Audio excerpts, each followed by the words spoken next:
Hi అండి. అందరూ ఎలా ఉన్నారు? బాగున్నారా? నేను గూడా అయితే చాలా బాగున్నాను. మన స్టోరీస్ చెప్పి చాలా రోజులైతే అయింది కదా! ఇక ఈరోజు గూడా ఒక లవ్ స్టోరీ అయితే మీతో నేను షేర్ చేస్తాను. మన వీడియోస్ ఎవరైనా ఫస్ట్ టైం గనుక చూస్తున్నట్లయితే తప్పనిసరిగా లైక్ చేయండి. సబ్స్క్రైబ్ చేసుకోవడం అయితే అస్సలు మర్చిపోవద్దు. ఇక మనమైతే కథలోకైతే వెళ్ళిపోదాం. కథ వచ్చేసరికి ఒక అబ్బాయి అయితే ఉంటాడనమాట. ఇక ఆ అబ్బాయికి ఇంట్లో వాళ్ళంతా అంటే వాళ్ళ అమ్మ, నాన్న ఫోర్స్ చేస్తూ ఉంటారనమాట. పెళ్లి చేసుకో, పెళ్లి చేసుకో అని జెప్పేసి. అయినా తనైతే ఓకే అనడు. ఇక అట్లానే అంటాడని జెప్పేసి వాళ్ళ అమ్మ, నాన్న ఒక సంబంధాన్నయితే చూసి సెట్ జేస్తారు. కానీ అబ్బాయి అయితే అసలు నచ్చదు, ఇష్టం లేదనే చెప్తాడు. అయినా సరే వాళ్ళ అమ్మ, నాన్న వినకుండా అయితే మ్యారేజ్ అయితే చేసేస్తారనమాట. ఇక అమ్మాయితో పెళ్ళయిన తర్వాత ఇక వీళ్ళ ఇంటికొచ్చేస్తది గదా! ఫస్ట్‌లో కొంచెం ఇట్లానే బెరుకుగా దూరంగా ఉంటంటే తననుకుంది ఇలా క్యాజువల్‌గా ఉంటారు గదా! కొంచెం కొత్త వాతావరణం గాబట్టి అని జెప్పేసి అనుకుంది. ఇక వీళ్ళింటికొచ్చేసిన తర్వాత గూడా సరిగ్గా ఉండకోకుండా ఇలానే దూరంగా ఉండేసరికి తనడిగింది, "ఎందుకిలా ఉంటున్నారు? మీకీ పెళ్లి ఇష్టం లేదా?" అని జెప్తే తనైతే జెప్తాడనమాట. "నేనొక అమ్మాయిని లవ్ చేశాను. ఆ అమ్మాయంటే ఇష్టం నాకు. అమ్మాయికి నేనంటే ఇష్టమే. కాకపోతే వాళ్ళ ఇంట్లో వాళ్ళు ఒప్పుకోవట్లేదని తను కొంచెం టైం కావాలని జెప్పింది. ఇలా బ్రేకప్ లాగా అయ్యిందనేసి ఇక గొడవ వల్ల" అని జెప్పేసి అంటే, "అవునా?" అని జెప్పేసి అంటే, "సరే కొన్నాళ్ళు మీరు తనని మర్చిపోవడానికి టైం తీసుకోండి. తర్వాత మనం చూద్దామని" జెప్పి తిని ఇంట్లో పనులన్నీ జేసుకుంటూ ఉంటుందనమాట. ఇలా ఉన్నప్పుడు ఏంటంటే ఫ్యామిలీ వాళ్ళకేం చెప్పొద్దని జెప్తాడు అబ్బాయి. సరే అని జెప్తది తిను గూడా. ఇక ఏందంటే ఆషాఢ మాసం అలా వస్తది గదా! నెలలైతే గడిచిపోతూ ఉంటాయి. ఒక 6 మంత్స్ అవుతది పెళ్ళయ్యి. ఈ 6 మంత్స్‌లో ఏమవుతుందంటే ఆ అమ్మాయి ఆషాఢ మాసం రాగానే ఇంటికైతే వెళ్తాను అని చెప్పి, వెళ్ళే ముందు ఇక ఒక లెటర్ లాగా అయితే రాసిద్దనమాట. ఈ ఇన్ని మంత్స్‌లో మీరంటే నాకు చాలా ప్రేమ, అభిమానం అయితే పెరిగింది. మీరంటే నాకు చాలా ఇష్టమని లవ్ లెటర్ లాగా రాసి అక్కడ పెడతది. పెట్టేసి ఏంటంటే ఇలానే ఎలా అంటే మీరు తనని మర్చిపోలేకపోతున్నారు. ఆ బాధ ఎలా ఉండిద్దో నాకు కూడా ఇప్పుడిప్పుడే అర్థమవుతుంది. మీకేమో మీ మనసులో అమ్మాయి ఉంది. నాకేమో మీరంటే చాలా ఇష్టంగా అనిపిస్తుంది. ఇప్పుడు ఏం చేయాలో అర్థం కాని పొజిషన్‌లో అయితే ఉన్నాను నేను.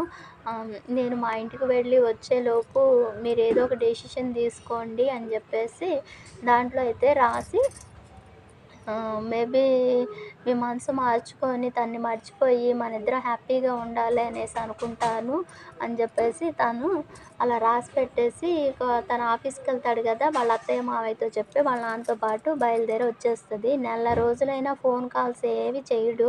తిను చెయ్యదు. ఎందుకంటే తను చేయట్లేదు గదా! ఆల్రెడీ తినకి తెలుసు కదా! తన మనసులో నేను లేను అందుకని ఇలా చేస్తున్నాడని జెప్పేసి.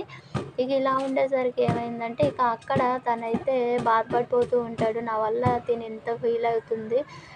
ఎటు పోయినా అంటే తన లవర్ గురించి తలుచుకొని పెళ్లి చేసుకున్న అమ్మాయిని ఇబ్బంది పెడుతున్నానా అనేసి అనుకుంటూ అయితే ఉంటాడు. ఇంకా తిను గుర్తొస్తా ఉండిద్దనమాట తనకు గూడా. ఇంటి దగ్గర ఇక ఆఫీస్ నుంచి రాగానే తనతో ఫ్రెండ్లీగా మాట్లాడడం, కాఫీ తెచ్చివ్వడం ఇవన్నీ ఒక భార్యగా కాదు జస్ట్ ఒక ఫ్రెండ్‌గానే చేస్తున్నాను. ఏం పర్లేదని జెప్పేసి క్యాజువల్‌గా నాతో ఫ్రెండ్లీగా ఉండండి చాలు అని జెప్పేసి అంటుందనమాట. సరే అనేసి అంటాడు తను గూడా.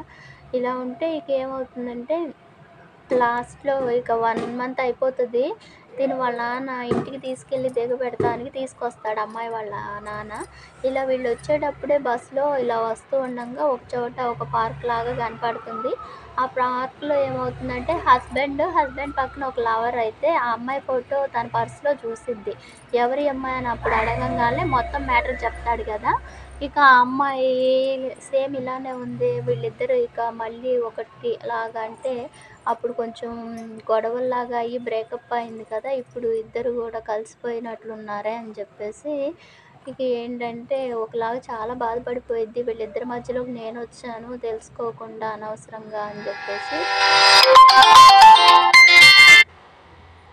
అయితే ఇలా అనవసరంగా వచ్చానే అని చాలా బాధపడిపోతూ ఇంటికి వెళ్ళిన తర్వాత అత్తయ్య వాళ్ళకి వీళ్ళందరికీ నాకు ఈ పెళ్ళంటే ఇష్టం లేదు. నేను ఉండనిక్కడ అని చెప్పేసి డైవర్స్ కావాలని చెప్పి డైవర్స్ పేపర్స్ మీద ఇలా సైన్ చేసేసి ఇక అక్కడి నుంచి వాళ్ళ ఇంటికైతే వెళ్ళిపోతుంది.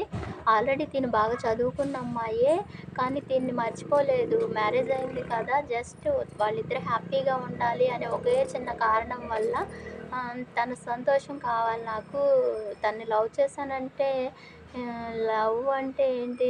ఎదుటి వాళ్ళ హ్యాపీనెస్సే కదా కోరుకునేది అని చెప్పేసి ఈ 6 నెలల ఫ్రెండ్‌షిప్‌లో గానీ తన పక్కన ఇలా నించొని ఉండడమే ఈ జ్ఞాపకాలతో నేను లైఫ్ లాంగ్ ఉండిపోతాను. తను హ్యాపీగా ఉండాలి తను కోరుకున్న అమ్మాయితో అని జెప్పేసి ఇలా ఇంట్లో వాళ్ళందరూ తిడతారనమాట. "ఎందుకిలా జేస్తున్నావు? నీకిష్టం లేకపోతే ముందే చెప్పాలి గదా! మా అబ్బాయి పరువేంటి? ఇది ఏంటి? అదేంటి?" అని జెప్పేసి వీళ్ళ ఇంట్లో వాళ్ళందరూ తిడుతున్నా కానీ ఇక అన్నీ భరించేసి సారీ అని జెప్పేసి అందరికీ ఇక వెళ్ళిపోతుంది. ఇక ఆ బాధ నుంచి తేరుకోవడానికి చాలా టైం అంటే పడుతుంది. ఇక అబ్బాయికి ఇలా లెటర్స్ ఇలా ఉంది గదా! అంటే విడాకులు ఇలాంటియి కావాలని జెప్పిందిగా తను గూడా సైన్ చేస్తాడు. చేసేసిన తర్వాత ఏం జరిగిద్దంటే ఈ అమ్మాయి ఇక తన్ని మర్చిపోలేకపోతా ఉండిద్ది. చాలా బాధగా అనిపిచ్చేసిద్ది మనసంతా. ఇక అలా ఉండేసరికి ఇక నేనిక్కడ ఉండలేను నాన్న అని జెప్పేసి యూఎస్ ఎళ్ళిపోతదనమాట. ఇక అక్కడికి వెళ్ళిన తర్వాత జాబ్‌లో పడితే అన్న కొంచెం నేను హ్యాపీగా ఉండగలను. లేపోతే తనే గుర్తొస్తున్నాడు అని జెప్పేసి తను ఇక జాబ్ జేసుకుంటూ ఉంటే ఒకానొక టైంలో ఆఫీస్ అయిపోయి ఇంటికి అలా నడుచుకుంటా వెళ్తూ ఉంటే ఒక బెంచ్ మీద సేమ్ వినయ్ కనిపిస్తాడనమాట. అంటే వాళ్ళ హస్బెండే అక్కడ కనిపిస్తాడు. ఎవరిక్కడున్నాడేంటి వినయ్ అని చెప్పేసి పరిగెత్తుకుంటా దగ్గరకైతే వెళ్తుంది. అలా వెళ్ళేసరికి ఇదంతా భ్రమేమో అనుకోనేసి మళ్ళీ వెంటనే కనపడ్డు వినయ్ వెళ్ళిపోతాడు. ఇక మళ్ళీ ఇంటికొస్తుంది. కిటికీ రెక్కలు ఇలా తీసి చూడంగానే బయట వినయ్ కనిపిస్తాడు. ఇదంతా నా భ్రమనా అని చెప్పేసి మళ్ళీ మళ్ళీ చూస్తుంది. అక్కడి నుంచి అస్సలు కదలడు వినయ్. మళ్ళీ పరిగెత్తుకుంటూ అయితే వెళ్ళి ఒక్కసారిగా ఏడ్చేస్తున్నట్లు హగ్ చేసుకొని, "నిజంగానా నా కోసం వచ్చారా? ఇక్కడున్నారేంటి మీరు?" అనేసి ఇలా అడుగుతూ ఉంటే, "నన్నొదిలేసి ఎందుకొచ్చేసావు?" అని చెప్పేసి చాలా అయితే ఏడుస్తాడనమాట. "అదేంటి ఆ రోజు నేను బస్సులో వచ్చేటప్పుడు చూశాను కదా! మీ లవరు మీరు ఉన్నారు గదా! మీరిద్దరి మధ్య నేనెందుకు అడ్డంగా" అని చెప్పేసి ఇక నేనే అలా అనేసి అన్నాను. ఇంకా మీరు ఎప్పటినుంచో అడుగుతున్నారు కదా! మీకు ఈ మ్యారేజ్ ఇష్టం లేదు. డైవర్స్ కావాలి. నేను తన్ని పెళ్లి చేసుకుంటాను అన్నారు కదా! అందుకనే ఇలా చేశానని చెప్తే, ఇక తర్వాత తను జరిగిందంతా చెప్తాడనమాట. ఇక ఆ అమ్మాయిని ఆ రోజు లాస్ట్ టైమ్ కలిసిందేంటంటే, ఇన్నాళ్ళు నేను నీ మీద ఉన్నది ప్రేమ అనుకున్నాను. కానీ నీ మీద ఉన్నది నీ ప్రేమ కంటే పెళ్ళయిన తర్వాత నాకు నా భార్య మీద ఏదైతే ఫీలింగ్ కలిగిందో, నాకిష్టం లేని పనులు తను చేయకుండా, ఇక నా సంతోషం కోసం ఎంతగా తాపత్రపడుతుందో, అదే నిజమైన ప్రేమ. అందుకనే నేను ఇక నా భార్యని యాక్సెప్ట్ చేసి మేము హ్యాపీగా ఉండాలనుకుంటున్నాము. నువ్వు గూడా మంచిగా లైఫ్‌లో మీ అమ్మ, నాన్న చెప్పిన సంబంధం చేసుకొని హ్యాపీగా ఉండు అని చెప్పడానికి ఆ రోజు తనతో మాట్లాడడానికి అక్కడికి వెళ్ళాను.